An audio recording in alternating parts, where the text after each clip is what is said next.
ہر اس کام میں شامل دکھائی دیتے جو ایک مسلمان کرتا ہے، لیکن جب اسلام کو قربانی کی ضرورت پڑتی، جب آزمائش کا وقت آتا، تو ان کا اصل چہرہ سامنے آ جاتا۔ سورہ توبہ انہی چہروں سے نقاب ہٹانا شروع کرتی ہے۔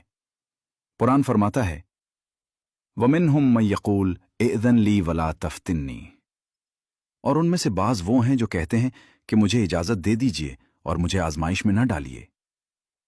یہ الفاظ صرف ایک بہانہ نہیں تھے، بلکہ ایک ذہنیت کی عکاسی کرتے تھے۔ جب دین قربانی مانگتا تو یہ لوگ راستہ تلاش کرتے کہ کسی طرح ذمہ داری سے بچ جائیں۔ زبان پر خوبصورت الفاظ ہوتے، لیکن مقصد صرف اپنی جان اور اپنے مفادات کو محفوظ رکھنا ہوتا۔ ان دنوں اسلامی ریاست ایک بڑے امتحان کے قریب پہنچ رہی تھی۔ عرب کے اندر اسلام مضبوط ہو چکا تھا، لیکن شمال کی جانب ایک نئی صورتحال جنم لے رہی تھی۔ خبریں آ رہی تھیں کہ رومی سلطنت مسلمانوں کے بارے میں سنجیدگی سے غور کر رہی ہے اور سرحدی علاقوں میں نقل و حرکت بڑھ رہی ہے۔ یہ حالات مسلمانوں سے تیار رہنے کا تقاضا کر رہے تھے، لیکن جیسے ہی قربانی کا وقت قریب آیا، منافقین کے دلوں کی کیفیت بدلنے لگی۔ کچھ لوگ خاموشی سے دوسروں کے دلوں میں وسوسے ڈالنے لگے۔ وہ کہتے، اس گرمی میں سفر کیوں کیا جائے؟ اپنے گھروں میں آرام سے رہنا زیادہ بہتر نہیں؟ کیا واقعی اس مہم کی ضرورت ہے؟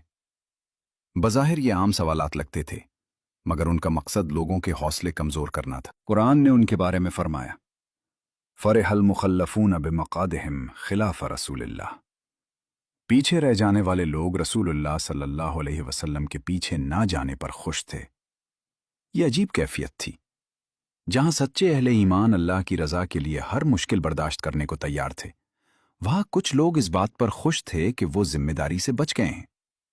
منافقین صرف خود پیچھے نہیں رہتے تھے، بلکہ دوسروں کو بھی روکنے کی کوشش کرتے تھے۔ وہ معاشرے میں مایوسی پھیلاتے، خوف پھیلاتے، شکوک پیدا کرتے۔ انہیں معلوم تھا کہ اگر مسلمانوں کے دل کمزور ہو جائیں تو دشمن کو میدان میں آنے کی ضرورت بھی نہیں پڑے گی۔ اسی لیے قرآن نے بار بار ان کے طرز عمل کو بے نقاب کیا۔ لیکن منافقت صرف جنگ سے بچنے تک محدود نہیں تھی۔ اصل مسئلہ یہ تھا کہ ان کے دل اسلام کے ساتھ مخلص نہیں تھے۔ جب مسلمانوں کو کامیابی ملتی تو انہیں تکلیف ہوتی، جب کوئی مشکل آتی تو وہ اندر ہی اندر خوش ہوتے۔ قرآن نے ان کی اس نفسیات کو یوں بیان کیا، ان تصبک حسنۃ تسؤہم وان تصبک مصیبۃ یقولوا قد اخذنا امرنا من قبل۔ اگر آپ کو کوئی بھلائی پہنچتی ہے تو انہیں بری لگتی ہے، اور اگر کوئی مصیبت آتی ہے تو کہتے ہیں کہ ہم نے پہلے ہی اپنا بندوبست کر لیا تھا۔ یہ صرف ایک تاریخی واقعہ نہیں، یہ انسانی نفسیات کا ایسا نقشہ ہم ہے جو ہر دور میں نظر آتا ہے۔ وہ شخص جو آپ کی کامیابی سے خوش نہ ہو، جو مشکل میں آپ کا ساتھ دینے کے بجائے اپنے فیصلے پر فخر کرے، جو خیر خواہی کے نام پر حوصلے توڑے، وہی رویہ منافقت کے قریب لے جاتا ہے۔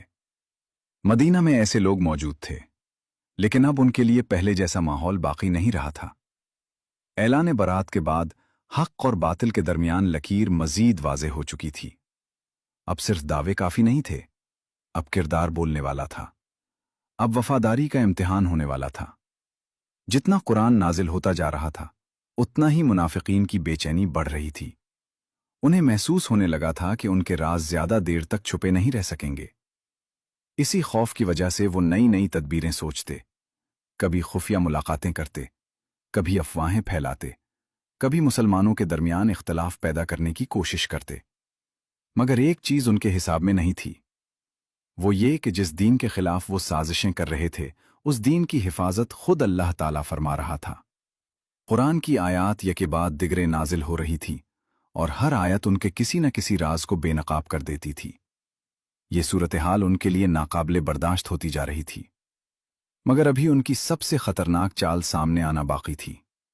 ایک ایسی چال جو بظاہر عبادت کے نام پر تھی، ایک ایسی تدبیر جس کے ظاہری روپ کو دیکھ کر عام آدمی دھوکہ کھا سکتا تھا۔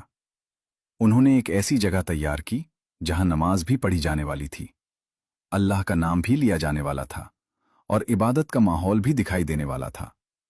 لیکن حقیقت میں اس کے پیچھے مقصد کچھ اور تھا۔ یہ صرف ایک عمارت نہیں تھی، یہ مسلمانوں کے اتحاد پر حملہ تھا، یہ ایمان کے قلعے کے اندر سے درار ڈالنے کی کوشش تھی۔ اور سورۃ التوبہ اب اسی سازش کا پردہ چاک کرنے والی تھی، ایک ایسی سازش